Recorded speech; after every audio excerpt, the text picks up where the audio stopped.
Hey, Carp Anglers! James Sanders here from Team Fish Fires and Bottom Feeder Baits. And Daniel Irish from USA CARP Guide and Bottom Feeder Baits. Man, how you guys doing? We had so far, it's cold here. Freezing. I think. Cold. Yeah, it's I hate cold. it. It's like 20, I want to say 23. I'm wrong. I think about 32. Could be wrong. Who knows? But how's your weekend? Or week? Good. Since last time? Been doing finishing touches on the USA CARP Guide, slideshow video presentation for the expo. Starting to do the community one. Thank you everybody that sent pictures in. And if you want to be a part of the community slideshow video that I'm putting together, send me some of your carp pictures that you got this year. Doesn't have to be of carp, it could be of baits that you used, can be of your rod pods, can be of some scenery, can be of your fish. Just anything that is the essence of carp fishing. I'd like your videos for the community. It's got to be carp fishing. What? I'm sorry? Does it have to be carp fishing? Yes. No goldfish? No goldfish. Bluegill? No bluegill. Gotcha. I'll include some buffs. Sounds like discrimination to me. If you catch a nice buff, I'll include a nice buff. But I just I want to show the bass guys, the crappie guys, what we're about and all the equipment that we have. Gotcha. So. Yeah. Dave Outdoorsman, hello. Yeah, I was doing some Dave? contracts today, actually. I was doing a little bit of our contracts for the show today. Got those sent out. Pretty much right at the end of the buzzer beater. They were due at the end of the business day today, and we got them out at like 3:45, 4 o'clock. So we were able to get them out and done. So yeah, I've been running around like crazy. Yeah. That sounds like it, man. You can commend you. You're doing a lot for USA CARP Guide, Team Fish Fires. You're doing the Bottom Feeder Baits. You're making a whole new website. Working on the website. Jeez, what the heck, man? It's fun. It's what I asked for. It's like I had a conversation with Molly. She was like, "Hey, if you're feeling burnt out, take a break or whatever." That's what I'm thinking. And I was like, I literally asked for this. If it wasn't this, then I'd be working 10, 12 hours at Amazon warehouse or something like that. So I'd rather work 10, 12 hours doing something carp fishing. I know. I keep thinking of myself too. Am I taking a lot on my plate? But I enjoy it when it's got to do anything with carp fishing. I enjoy it. I like talking to anglers all the time. They'll tell me, "Hey, this is what I caught." And I go, "Oh man, that's awesome, man! What'd you catch on?" It just nothing about carp fishing, carp fishing. But let's go ahead and jump on to this Fish Expo for the 2026 here in January, January 30th and 31st, and February 1st. Yeah. Wow, over at Massachusetts. Marlboro, Massachusetts. Yeah, it's going to be real fun. Yeah, like I said, I cannot wait. I want to show those, all the multi-species guys, all the people that don't fish for carp already. I want them to look over at our corner and maybe hear some beeps and hear some clamors and be like, what's going on over there? Let's kind of mosey on over there, and then they get hooked. They're like, oh, you guys got some cool rods. You guys got some cool reels. These are some cool colors. Yeah. You got the lights. You got the noises. I'm really, really excited. Does your bass stuff do that? Huh? I don't think so. Beep beep. They got the. Yeah. So we will be there, the New England Fishing Expo. We will be there with USA CARP Guide, with Bottom Feeder Baits, and with West Coast Bait Boats. And shout out Ben's Tackle Shack for helping us get our foot in the door over there. Yeah, we're gonna have definitely a good time. It's an all species event, but we got a nice little carp row going on. Take that, non-species carp anglers. Yeah, there's going to be all kinds of people there. Off the top of my head, some of the friends that are going to be there, Carpy Commando people, Connecticut Custom Tackle people are going to be there. Carp Slayers. Carp Slayer people are going to be there, I think. Dave Outdoorsman and everybody over there at Ben's Tackle Shack. We're going to get to meet Crazy Dave, as I'm going to start calling him. Crazy Dave? Because, he's got so much energy. He called me today. He does got a lot of energy. I love Dave so much. But, yeah, we're gonna get to meet him. Colin Davey says, who's driving up to MA? You are, Colin. Let's do it. Did you not know that? They contracted you. You're going to drive. You're going to drive all the bait. You're going to drive us, and I'm going to sleep the entire way there. Sleep. But, enough about us, I think. I would like to bring on our guest, because this is somebody that I've actually been watching for, a while. I actually messaged him, I think, a year and a half to 2 years ago about his border lids. Yeah. I'm jealous. Yeah, I'm really, really interested in everything that he does, and as soon as I saw these borderlands, he's very about the environment. He's really about pack in, pack out, and let's go ahead and bring him on because I know he's as soon as we ask him a question, he's gonna go for a mile. So we're gonna have to reel him in and then go a mile, reel him in and then go a mile. But it's gonna be a lot of fun. Let's go ahead and bring him on. Here we go. What's up, Will? We got Will. How's it going, guys? How's it going? Great. How you doing?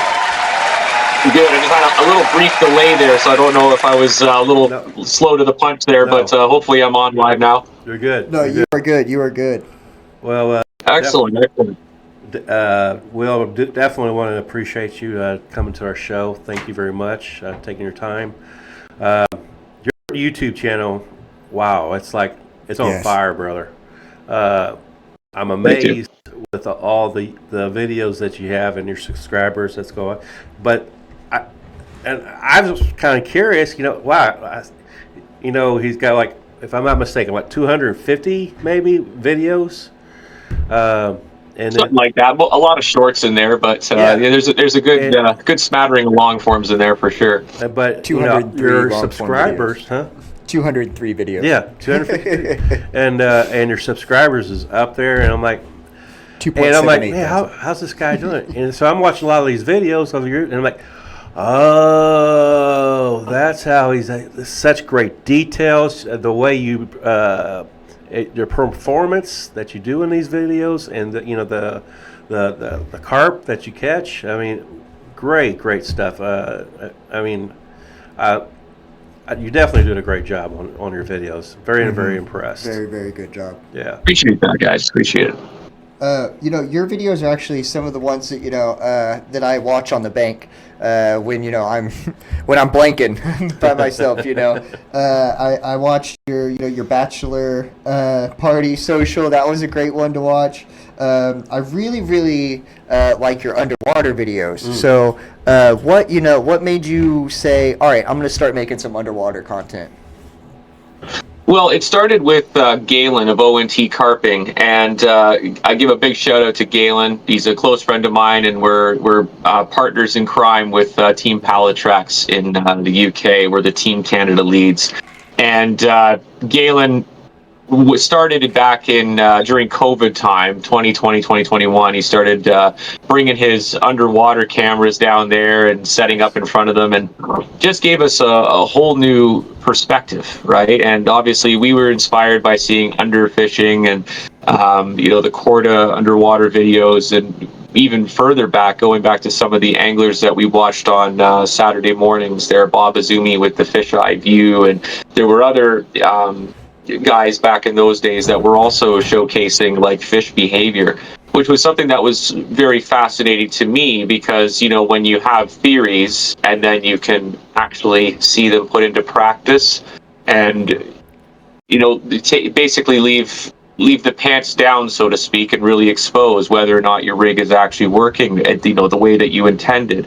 Right. Is it presented the way that you've intended, right? You leave a lot to assumption. We leave a lot to speculation. Absolutely. So when you actually get to see it and see what's happening down there, it opens up a whole new world. And I know Richie Heldridge and I had a conversation about it. He said, takes away the mystery of it all, right? That element of the unknown. And I agree with him. It's not how I fish always, right? But having that opportunity once in a while with Galen to sit down, or I went on my own little mission this year, the hurdles, and I learned that the underwater filming is not as easy as it seems, right? It's deceivingly challenging, and knowing that your camera lens is not fogged out because of condensation that's gotten in there, and that you don't have debris floating in front of your cameras, that the fish haven't muddied up the entire area and made it so that you can't even see your rig getting picked up.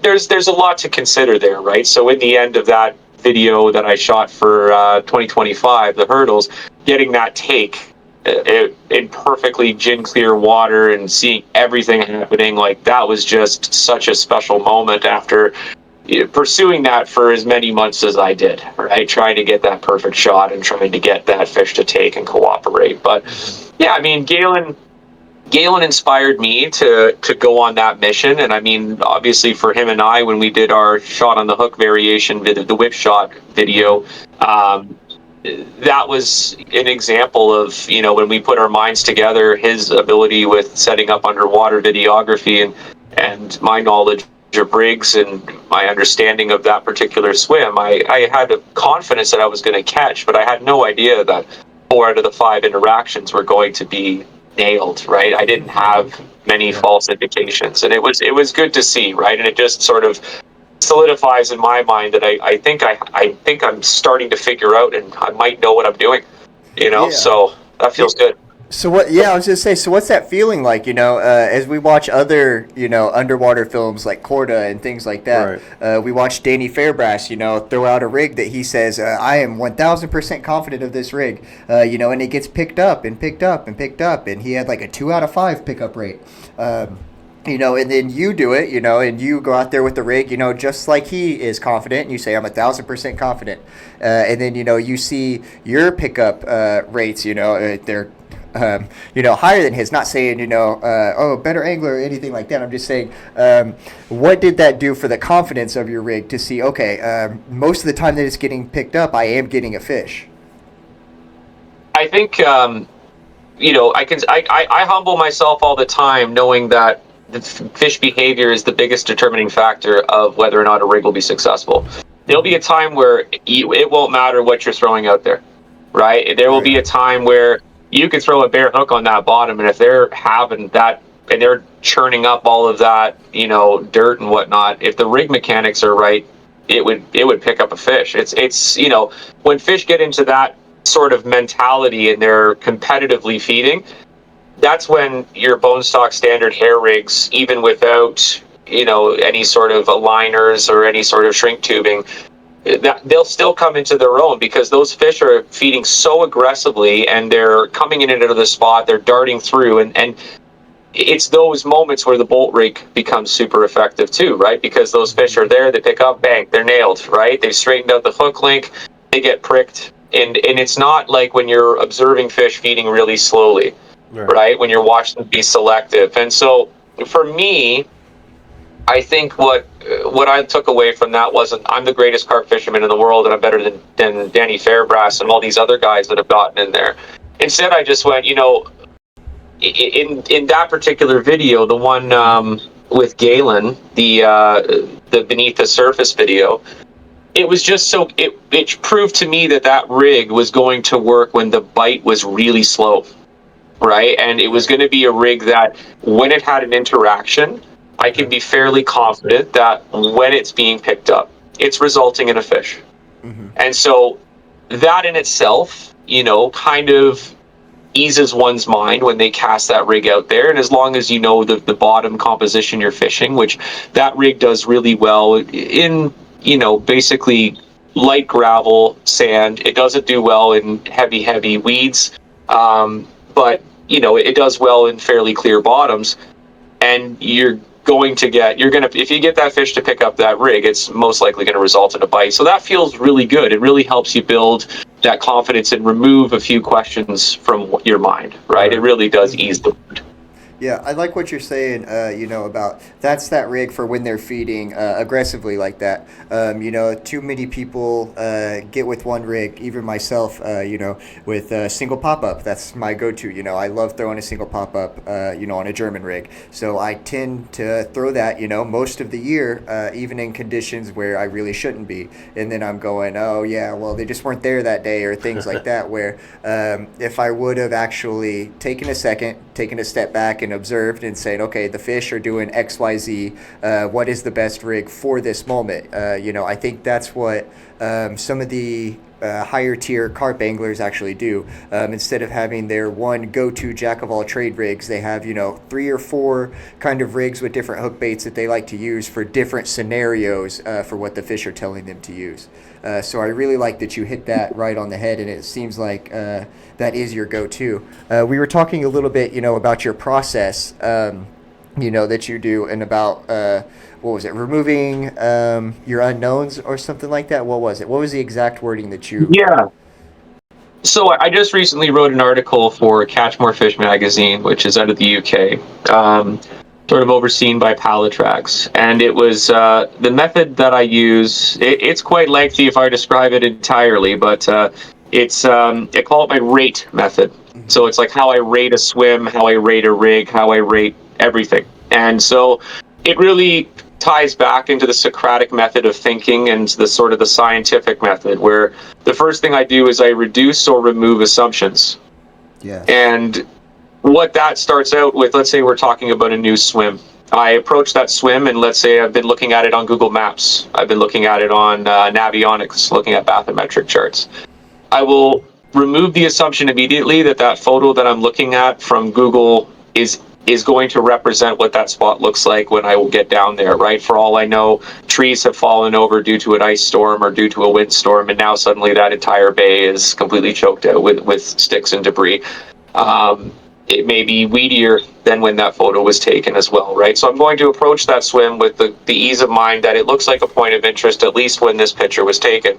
And then I'll go down and I'll, remove the assumption that the bathymetry is even correct, right? So I will remove the idea that Navionics has it right, and that it's a gradual slope out for 150 meters. I might assume, maybe the boats just haven't traveled that far in, so it's an interpolation or an extrapolation.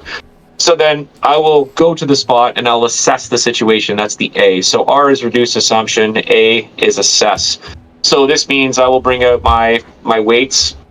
I'll start casting them out. I'll start feeling my way down. I'll start feeling for, with a braided line is really good for this, obviously, is to feel the bottom composition. Yeah. And if I feel that they're coming back, I know I'm going over gravel. If I'm feeling it go thunk, right, I know I'm into silt.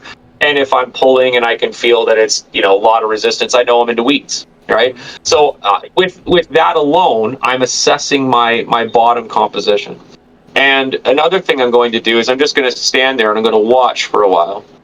And I'm going to see if any fish give themselves away, right? I mean, oftentimes, and this is something that I think a lot of anglers on wild waters forget, is that carp are not as transient as we believe they are, right? I think a lot of people think, oh, look at all this water that they could explore. It's like any big fish hunter will tell you that if there's a big fish in that swim, he's always there.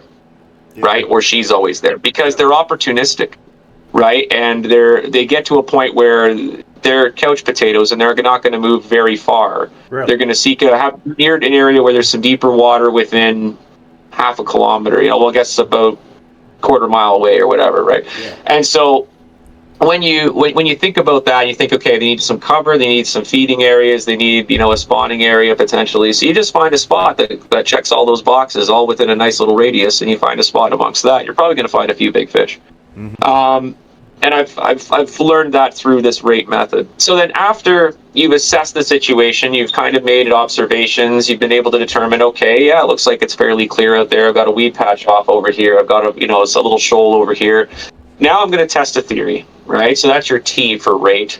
And so now it's like, okay, I'm not going to put out too much bait right away. I'm going to get a chod out over those weeds, and I'm going to try to see if there's any fish that are sitting over top of those weeds, especially you're into spring, summer. That's a really, surefire way of picking off a single fish with a nice bright hook bait right there on top of the weed edge.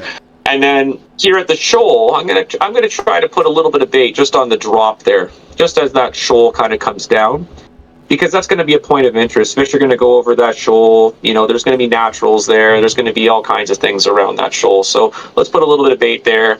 We'll drop a rig in, and we'll just sort of wait and see. We'll test that theory, and if nothing comes of that, then we'll start to evaluate the results of our test. Right, testing our theory. And then if we get to that stage where like, okay, could it be a time of day? Do we need to put a little bit of bait in here just to sort of, get them thinking about feeding? Is this a night swim, right? So we start to evaluate some of the results of whether or not we've caught or not. And then immediately we flip right back up to reduce and remove assumptions, right? And then I just keep going through this until I hit a point where I get some just what I consider to be my truths about a spot, right? And those can change day to day. They can change year to year, right? Season to season, because it's always in a constant state of flux. It's always in a constant state of change.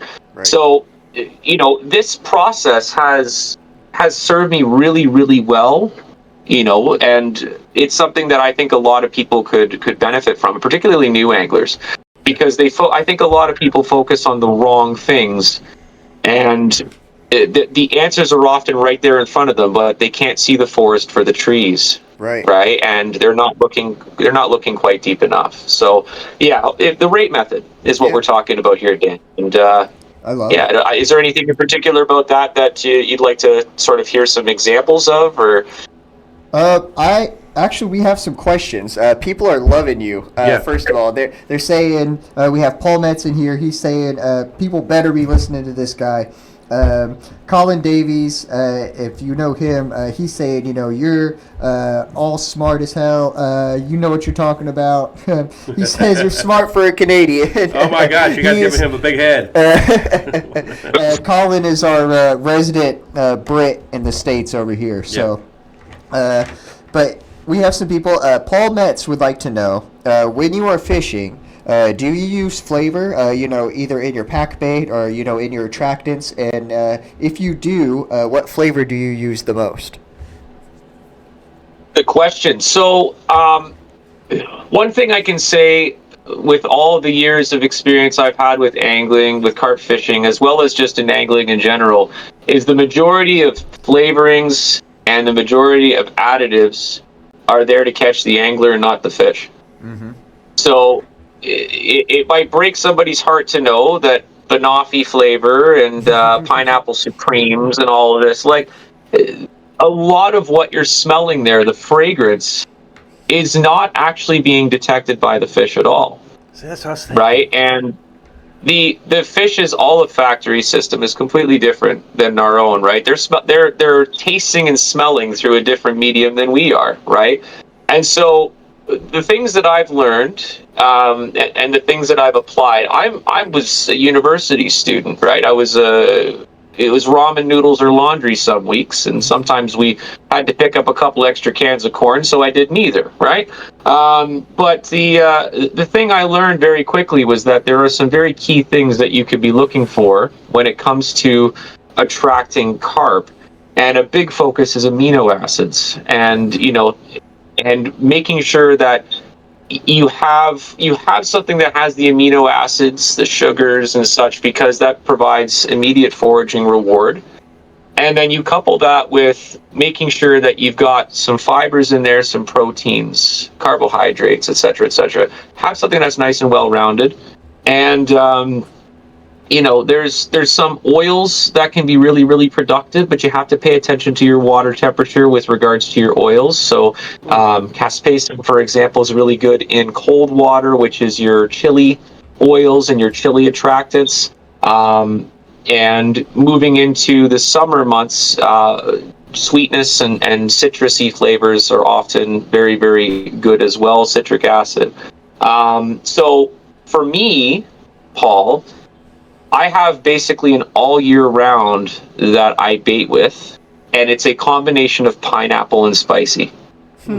So pineapples, and I don't use pineapple liquid attractants that I can get from with concentrated flavors. I just go out and I buy crushed pineapple, real stuff, and I will add that into my method mix. Yeah. So the crushed pineapple, you can't get much more natural than that. And I was once speaking with a bait maker who described to me, I believe he said that the amino acid profile of pineapple is very similar to that of zebra mussels or something of that nature. So it's something to do with the chemistry, right? So it's not that they can smell pineapple, because why would they care about pineapple? It doesn't naturally just pop up in our waters, but there's something that's drawing them in, and all the stuff that I've read from bait makers is amino acids. So I think, once again, is there anything wrong with adding those flavors in? No, a lot of the things that are being scented over top of, right, like a lot of the acids and whatnot, they smell repulsive. right? So we add things on top of that so that it smells a little bit more pleasant for us, so that when we go home, the missus doesn't complain about the stink on the towels, right? That's a lot of it as well. But I can't deny that there are some attractants that definitely work really well. Like I said, pineapple's a big one. Spice is another. I can tell you right now, a bottle of sriracha sauce is gold. Really? Okay, it is absolutely incredible. Chili is a known attractant. It's been a known attractant since the 80s, right? Guys have been putting it in with their hemp. They've been putting it in with their particle. And, only just recently is Corda making it famous again, right? Because everything kind of goes around in a cycle. It's all just cyclical, right? Yeah. Goes in and out of, what is it? In and out of fads, right? Is what we see a lot of. Yeah. Yeah. But anyhow, I digress. Hopefully that answers Paul's question. Yeah, we definitely see those, especially even over here, just, in little communities, we see things like flavors, just cycle with grape, strawberry, peach, orange, apricot, and then grape, strawberry, peach, orange, apricot. It's duo with rigs too, pop-up colors. So it's funny to see the carp community shift as kind of like a little hive mind that's like, well, what are we on to now? And then one person breaks the mold, and then they catch a big 20 or 30 on something, and everybody's like, oh, we got to use this, and then somebody breaks the mold and catches one, and then they all shift. And yet it was all just being in the right place at the right time, and you could do it with sweet corn pig, right? One of the biggest carp in my area was caught by my friend Robin, 3 pieces of sweet corn on the hair, right? Like, it's called my PB. People focus way too much on too many factors, right? They're not approaching it using the scientific method of changing one variable at a time. And so because of this, they really do shoot themselves in the foot, right? Because they don't know what made the difference. Right? Is it just that you were there at the right time? Was it a baiting thing, right? Had you caught a couple of other fish that swam with the big one, and now the big one's all on its own, right? Like you make too many assumptions, right? People make a lot of assumptions. But that's what I love about the rate method, is that you start off by just playing the Socratic, I'm an idiot, teach me everything, right? And every day's a lesson, right? And as a teacher, that's something that I'm really passionate about teaching my kids. Don't come in here pretending like you know everything, because you're going to get humbled, right? And I get humbled constantly. Just when I think I've got something figured out, I get thrown a curveball, and then I go right back to the drawing board, right? Let's just sit here in front of the tackle case for a minute and figure out what's going on. And then I look out at the water and I go, what do you buggers want, right? I've thrown everything at you, right? Yeah, and then makes it fun, right? That's what makes it fun, right? Is like, other species, bass and bluegill, especially bass. I used to be a bass angler before. I would walk around, my retention ponds or my local ponds and hit the same bass out of the same hole with the same lure every single time. And with carp, you can't do that. Even if you can find that same carp in the same spot, most of the time he's not going to hit the same pop with the same presentation, especially if you catch him, 2 or 3 times. Right. He's going to start getting a little smart.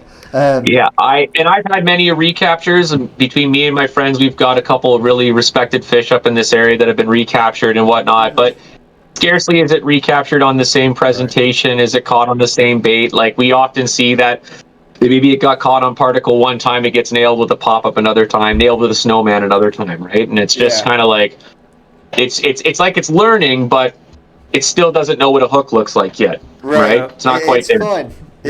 So I got a question. What's your weather up there right now like? What's the weather like up here right now? Yeah. Let me put this from Celsius to Fahrenheit. Hold on. It's I think tonight it's going down to minus 20 Celsius, which is like minus 4. I think it's minus 4 Fahrenheit. Okay, so you do have ice.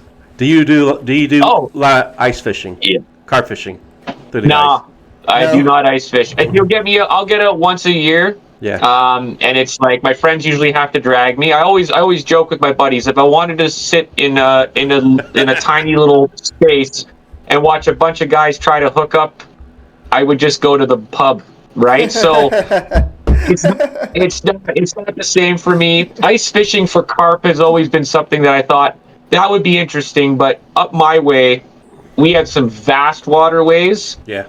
I'm not privileged to, and I've spoken with Richie extensively about this. I'm not privileged to the kind of waters that Richie has, where you can do what Richie does. Richie has his spots, and Richie knows what he's doing. Yeah, he certainly Yeah, does. and that's the thing. I've gone looking, but we also have a lot of sanctuary waters up here in Canada too, where spots become like you can't fish them for a certain part of the year. For any species, not just specific ones. And of course, some of the spots that I found that they're sanctuary until second week of May. So by that point, it's open water anyway, right? So anyway. We have Chris in the chat. He wants to know, what is the biggest carp that you have landed on camera? Biggest carp that I've landed on camera. I have footage of it from 2016 is the claw common. And that fish is famous in the Peterborough area, almost infamous actually, but it's likely passed on now. We tracked that fish from 2016 to 2022, I believe, and in this last year it went from 35 to 18 and a half. So it was on its way out, and we got to watch it throughout that journey, 35 to 31 down to 27, like over the course of like 3 years, and then it just went and plummeted. I have more video footage of the box common, which I've landed 3 times. It's a respectable 34-pound fish. Wow. And at the end of this year, I landed, I think, my 3rd biggest fish on camera, which was a beautiful one. I haven't given it a name. I don't know if it's going to be one I'll ever see again. You know what I mean? It's from a much bigger water. But it was at my neighbor's swim there. A beautiful, beautiful male, 33 and change. It was a gorgeous fish. Wow. So I've had a couple of big ones on camera. I missed out on an opportunity to land a 40. There's a story about that one too, called putting the blinders on. Once again, if you guys want to check out my YouTube, you'll get to see what I'm all about. I'm a big storyteller. I'm inspired heavily by Terry Hearn. You know what I mean? I love a good chat. I love a bit of banter too. So. Yeah, we have Eli Gurney in the chat. He wants to know, do you use tiger nuts? Yes. Tiger nuts are one of my favorite particles to use, especially, and I've got a few swims where they're starting to realize that corn means danger. Really? So because of this, I'm now relying more so on tiger nuts being thrown out on the precipice of a bait line. So I'll still use the maize because they cannot resist it. Okay, it is a drug to them, right? That smell of sweet corn, that smell of cracked corn, the smell of white rice. There's another little hint for you boys if you haven't tried it already. The smell of chickpeas, whatever. You throw that out there, and they start picking off on the little particles. And using a tiger nut out there is it can be an absolutely deadly tactic. But definitely working the precipice of the bait line. Don't put it right in the middle of the dance floor. Put it on the outside. That's what I always do. I don't like putting anything in the center. Speaking of the rice you was just talking about, now here in the United States, a lot of it's in the Pay Lake world, really. They call it forever rice. And they work exactly in the wild, too. Is that what you're talking about, forever rice? So I use rice. I put it right into my bucket with my cracked corn, my chickpeas, and my other particles, birdseed, pigeon conditioner. And the rice, what's cool about it with just plain white rice, it milks up that's so much, right? It creates such a cloud. And you know that with those little particles, you're creating additional volume and surface area from which that scent can emanate, right? So you're spotting that out, and it's just, you could see that cloud for 100 meters. Like it's awesome, right? So I use it all the time. When I guided Matt Hayes, I don't know if you guys are familiar with Matt Hayes, but I guided Matt Hayes back in 2017 on Rice Lake, and I introduced him to the idea of putting rice into his particle mix, and he was like, "I'm going to take this home, and I'm going to fish roach and tench with this method because I can use 1 pint of maggots to 1 gallon of rice, and it will all go down together, flowing nice. And he says, we watched on the underwater camera. He says it flows down like maggots. And he said, and the little fish will be in there picking all that off, and there'll be the odd maggot in there as a reward too. And he said it'll be a really cool way to create, additional opportunities for the little ones to feed off and leave maybe some of the maggots behind. And I thought, I'm happy to help. You know what I mean? Like, absolutely.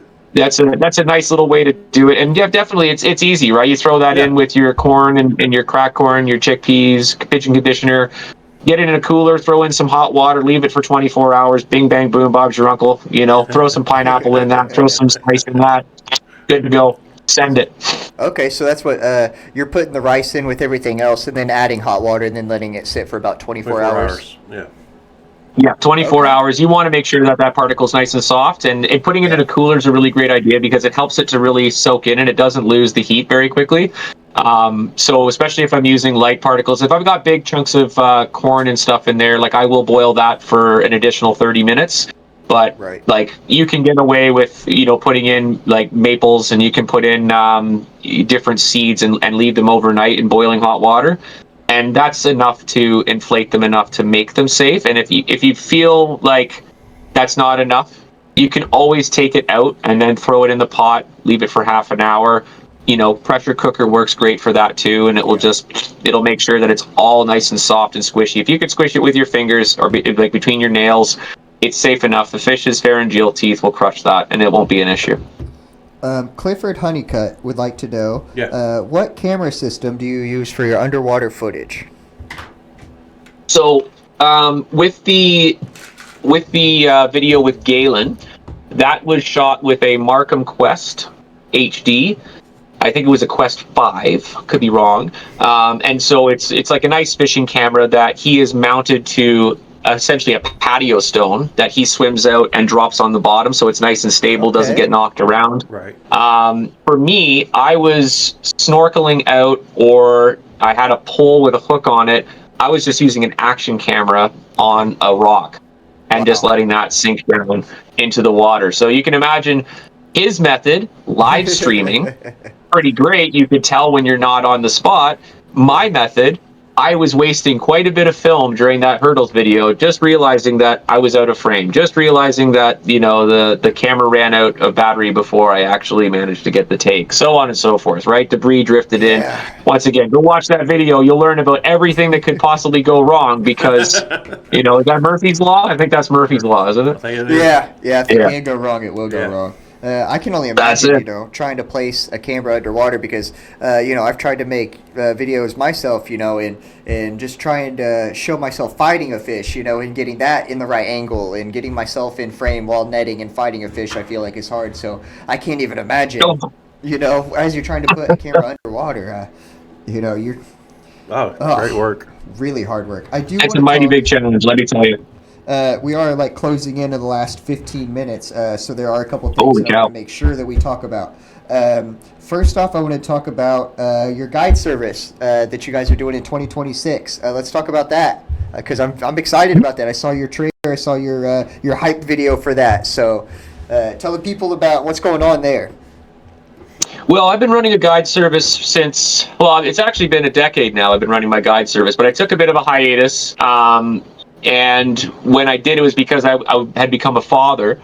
And so I stepped away in 2018 for a couple of years. And of course, what did we get slammed with but COVID? Yeah. And so as a result of that, a lot of people, lost their incomes. A lot of people, some people went to the bank and actually learned how to fish in that time, which was wonderful for a lot of people. And so back in 2023, I decided, okay, I think the worst of it is through. I'm going to open up the guide service again and just test the waters and see how it goes. And I had a couple people that inquired, but that was a personal mission for me in 2023. That's the putting the blinders on campaign. So I literally dedicated my time to one section of river and fished that for the entire year. And it didn't go my way, right? I was devastated by the end result, but learned a lot. And because I was hyper-focused on that, I really didn't put a lot of time and energy into my guide service.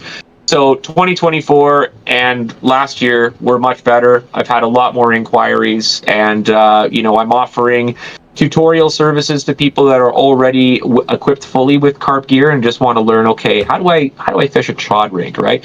How do I play a fish? How do I make a long distance cast? Like just simple things like that. How do I use distance sticks? So something that within a 3-hour window, we can take what they want to learn and we can make it practical, and then we can apply it and hopefully get them a fish within that window. But otherwise, they just stay there. I pre-bait the spot.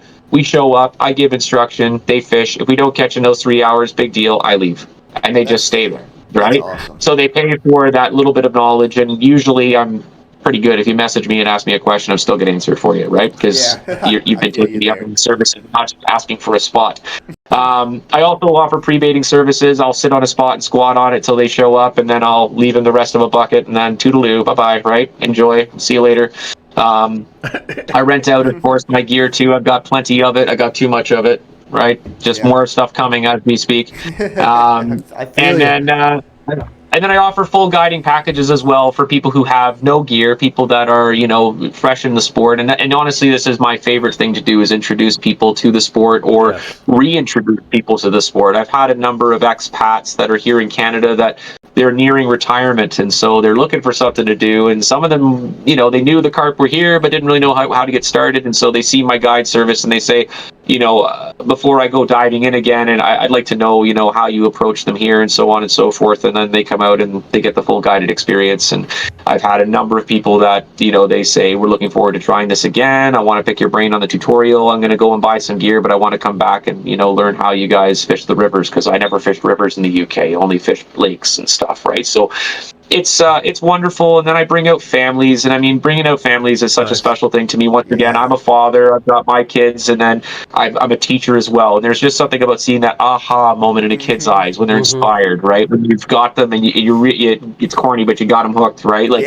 they're so excited about it. And I've had repeat clients too that are, father and kids, mom and kids, and so that's always a pleasure as well. So yeah, my guide service will be operating into 2026. I'm obviously up here in the Peterborough-Kawarthas region in Ontario, Canada. So to my American friends, if you find yourself up on this side, I'll be more than happy to guide you on some of our incredible waters. We have one of the best carp fisheries definitely one of the best in Ontario, arguably Canada, potentially in North America, right? It's just an incredible interconnected series of waters that I have here. And I've got spots in my own backyard. I've got spots down the rivers. I've got spots hiding in the middle of nowhere on a lake off some crown land, right? It's breathtaking up here. Canada's incredible scenery. So, yeah. Awesome. So if people, want to reach out to you and ask you about that, do you have like a Facebook page, or do they just get a hold of you at your personal page? You could do either. Peterborough Carping Guides is the name of my page. So I can obviously drop a link in here later for people who are interested. I can't see any of the comments that are happening anyhow. It's all up to you guys. And so Peterborough Carping Guides is the name of my guide service. And if people just want to reach out to me via my personal Facebook, I'm always open to that as well. It may take me a little bit of time if it comes up in my message request. I sometimes don't see those for like a week or two, but I eventually do get around to those as well. Yeah. Awesome. I want to touch on another thing about your, we talked about the environment. We talked about, preserving all the resources that we use, in order to chase this fish, and that we catch this fish, preserving the bank, preserving the water, you have taken the extra step, you have your mortar lead system, or I guess they're not leads, they're mortar weights. Can you explain to the audience more about those and where that idea came from? Yeah, well, I can tell you that my idea is not fully original, right? It really isn't.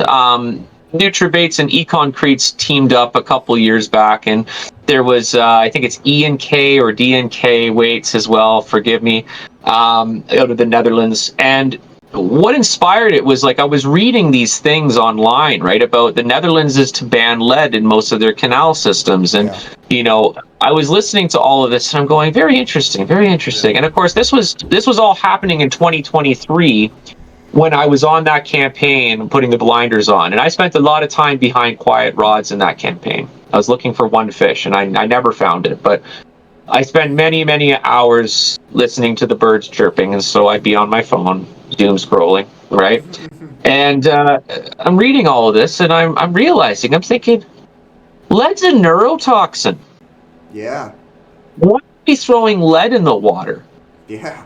And my buddy Galen and, my friends Dan and Brendan and my good friend Vince White as well, very, very, prolific anglers up here in Canada as well, they had moved on to pallet tracks, and they were running the stone system. So they were just literally running stones that are drilled with the swivel in them. Yeah. And you can't get much safer than that. Right. Right? But I thought to myself, well, and it was something in my head, I like consistency of shape. And so I started designing 3D printed molds, and I began making up my mortar weights. So this is one of my 3 ounce, and you can see the size. That's a 3 ounce. It's massive, but I got over that really quickly because I was using one of those and I had 8 fish in 3 hours, and I went, okay, it doesn't matter, right? They don't care. It's a naturally occurring looking thing. And some people might be a little bit confused about the cement process. So when cement is curing, it's dangerous. So if you were to try to put that in the water while it hadn't fully cured and it was like still curing, it would be toxic. I would not throw that still uncured into my koi pond in my backyard. Would I throw this as it is right now? Absolutely. Why? Because in Japan, they have cement koi ponds. Okay. Do you think that they would put their $100,000 fish into ponds that could kill them? Not a chance. No. Do you think that the Japanese would put their koi into lead-laden ponds? Probably not, right? Yeah. And so that's when I kind of came up with this design, and I came up with a couple of designs. I've got a couple laying around here. Just give me 1 second. I can actually show you a couple of the other designs. I'm still working on building up stocks for this year, but I have a tri-lobe design as well, which if you all follow Richie Eldridge, he's been using these with his pack bait fishing. He says he absolutely loves them. They're incredibly hydrodynamic and aerodynamic, and they come back through the water brilliantly, which is really, really nice. I find that literally I pick it up and it just comes right up to the surface and skirts across the top. Now, that's a 1.5 ounce. Looks like it should be almost the same mass as this, but it's based on volume, right? And volume is the biggest determinant of the mass of cement. And then I have, of course, my teardrops, which are awesome for if you're running chod rigs, if you're running helicopters. And these are, of course, just based on the geometry alone. They fly straight and true, and they're brilliant, right? So between those, and I use the pallet track stones as well, right? I mean, it doesn't get much better for camouflage, folks, right? You put a stone down there, and I don't think they're going to be suspicious of a rock. So, when I made the transition over in 2024, I began fishing exclusively with these weights, and then by the end of that year, I realized, there's literally no reason for me to go back to lead, right? Lead is a neurotoxin, and even if you want to argue, okay, well, lead oxide forms on the outside of a lead, and therefore it's innate once it's in the water. The process of smelting lead is toxic, right? And who's doing this likely? People in third world countries, in poor ventilation. And so it went beyond the environment. It went to a social justice issue and so on and so forth. So I just said, I don't need lead. And I've now fished. All of my split shots are also zinc, which is safe. Right.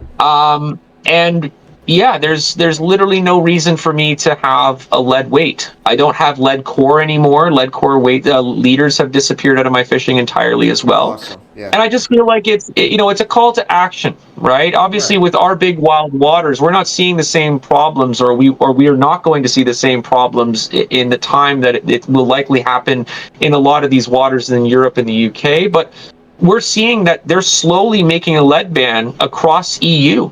Mm-hmm. Europe is about to ban lead. Yeah. And the UK thinks, well, we were a part of Brexit. We're not going to be affected by that.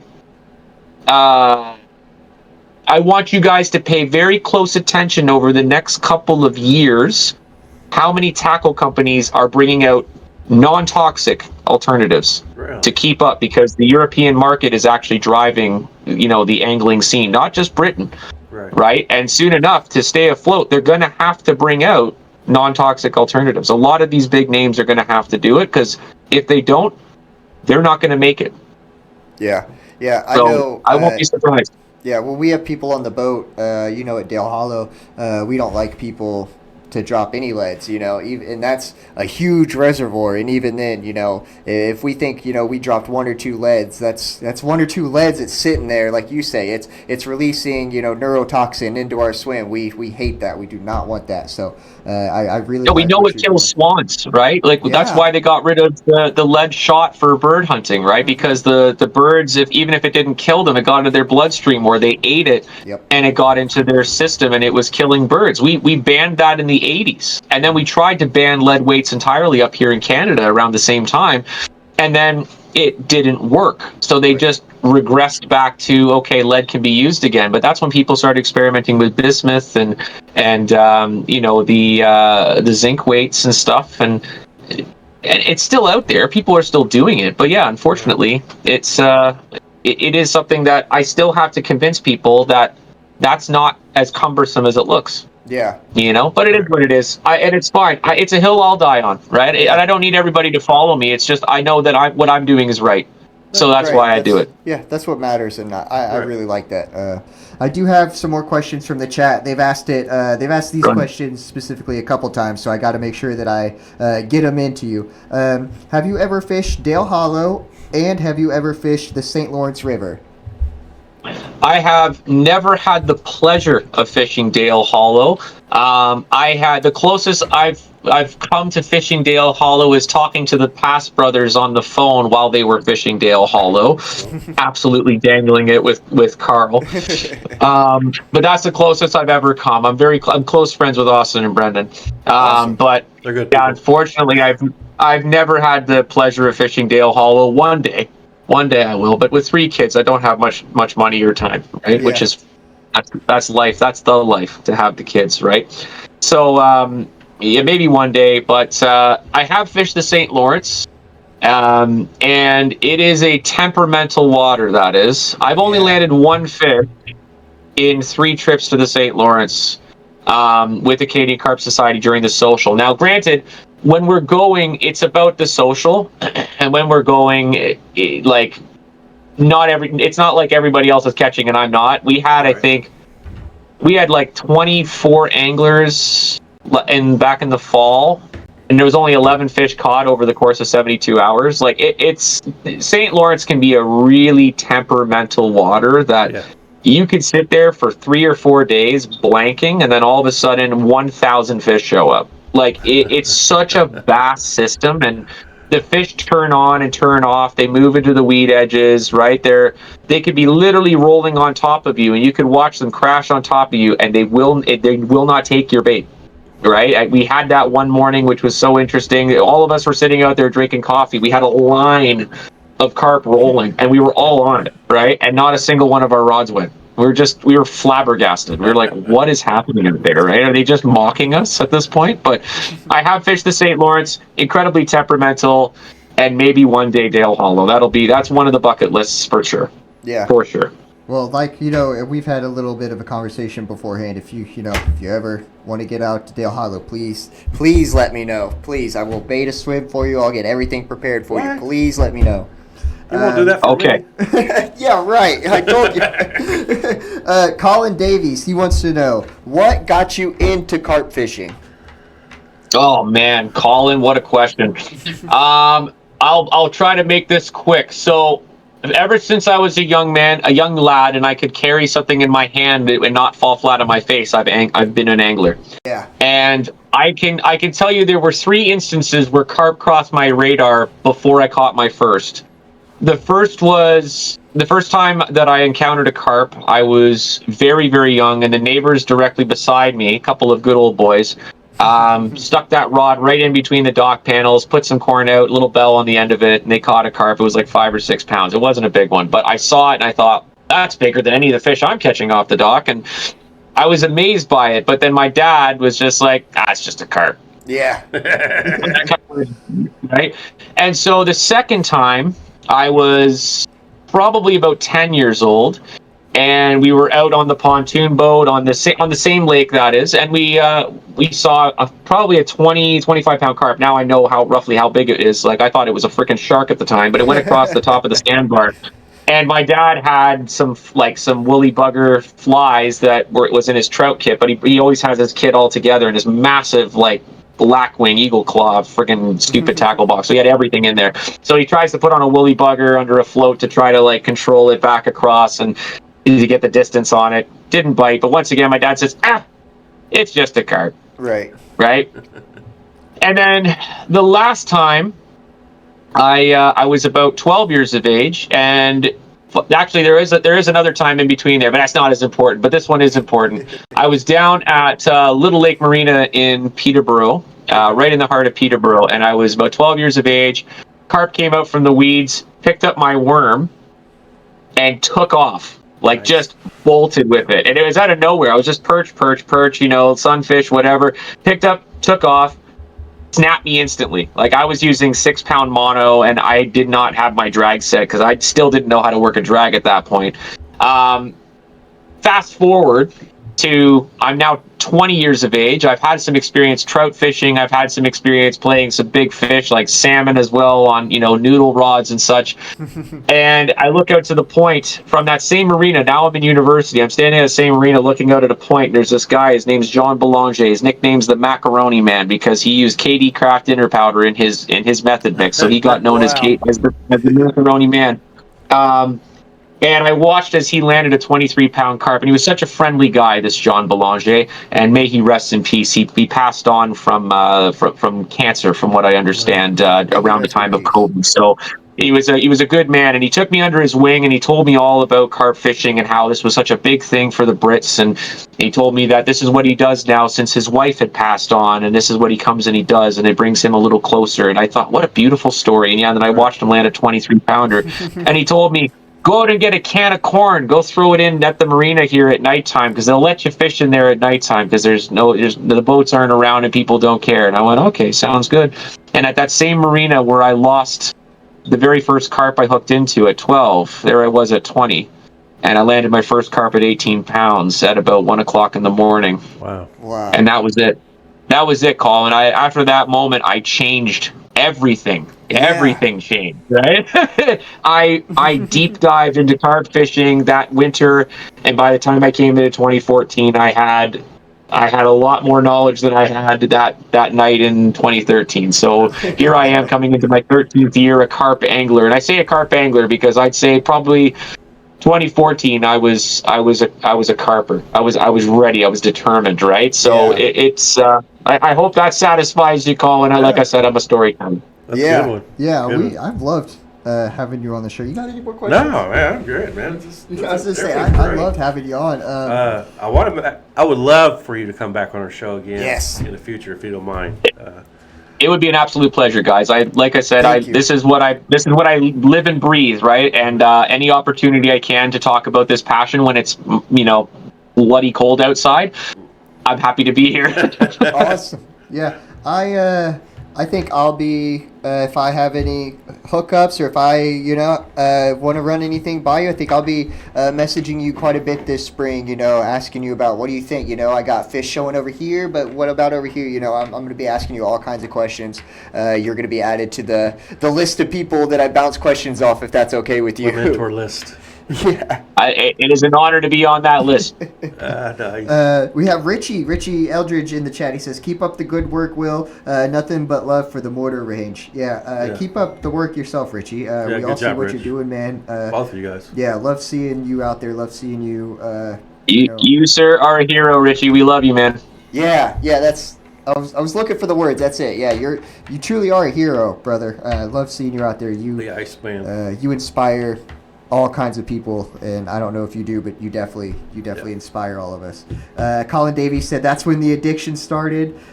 Galen, he's in here. He says, great episode, gents. Enjoyed that. Thank you very much. Thank you. Colin says, bloody fantastic. So the people love you. We're definitely excited for your next episode already, and I have a lot more questions that we're gonna run Colin Davies says that you're going to charge me. I hope not. We'll start a tab. But we are towards the end of our show. Is there any last second shout outs or last second thank yous to anybody that you want to give out there? Well, definitely a big thanks to everybody who was in attendance tonight. Once again, without you guys, shows like this wouldn't even be possible for me to come on and have a chat. And, thank you guys, Team Fish Fighters, for having me on. And, I think that this is something that I'd love to have more conversations going forward. Be your guy on the other side of the border to tell you how crappy it is, the weather, because we get about 6 months of winter and then 6 months of spring, summer, fall. So, we have to endure it, but you guys make it a little bit more bearable, and you keep me warm with some thoughts of what's to come for the year. So big thanks to everybody. And if anybody has any additional questions, I'm sure there were questions in the chat that we never got to. If people have any personal questions that they want to ask, by all means, I am an open book. There's few things that I will keep close to my chest because this passion is all about sharing, and it's all about making memories. So, nice. Yes, sir. All right. Well, thank you very much. Thank you, appreciate Will. your time. Looking forward to our next conversation already. Absolutely. Have a great night. Thanks, Will. Take care, boys. And what a great! I knew when I talked to him on the phone earlier that he was going to be an amazing guest. I knew it. He was like, I don't want to, talk over you guys. I want it to be your show. I want it to be, how you guys want it to be. He did. And that's what I told him. I said, brother, our favorite guests are the ones where I ask one question and then you go for 20, 25 minutes, and I'm gonna be like, okay, hold on, we got a couple questions, and you go for another 25 minutes. So I think he was, the perfect guest, and it seems like everybody in the chat really liked him. He's very knowledgeable. Very knowledgeable. Yeah, he's somebody that when I first started, like I said, when I was looking through YouTube videos and trying to find people to watch and trying to learn, he's somebody that his channel immediately jumped out to me, and so it's another one of those full circle moments. Very cool to. If you guys have haven't got a chance, or this is the first time you actually heard of Will, his YouTube channel is called Will Muschett. Thank you. Carper. Yeah. Will Muschett Carper. I did. I think I linked it in the comments earlier. If the link didn't work, then yes, just type in Will Muschett Carper into YouTube, and it will pop up. If you don't know how to spell his name, it'll be in the description of this video. And if you're watching this video, then you can get to the description, obviously. And don't forget to subscribe to his channel, hit the like button, and all that stuff. Give him all the ratings. He definitely deserves it, of the great content that he puts out. He works. They work very hard. Very hard. So thank you for watching, everybody. Appreciate it. Want to shout out to our sponsors? Let's go for it. Shout out Carp Angler, Big Money Beavers, Team Fish Fighters, Carpy Commando, USA CARP Guide, Carp Angler Group, and as always up there, Bottom Feeder Baits. We got some big things coming from Bottom Feeder Baits. I'm really excited. Actually, after this show ends, I'm actually going to show James a preview of some things that you guys don't get to see. So, we get to know things you don't. All right. Thank you, everybody, for watching. We couldn't do this without you guys. Every week, you guys are the reason that we keep up and keep doing this. So thank you very much for everybody that shows up every week and comments and hangs out. Appreciate it, everybody. Thanks, guys. See you later. Have a great night. All right. Thanks a lot.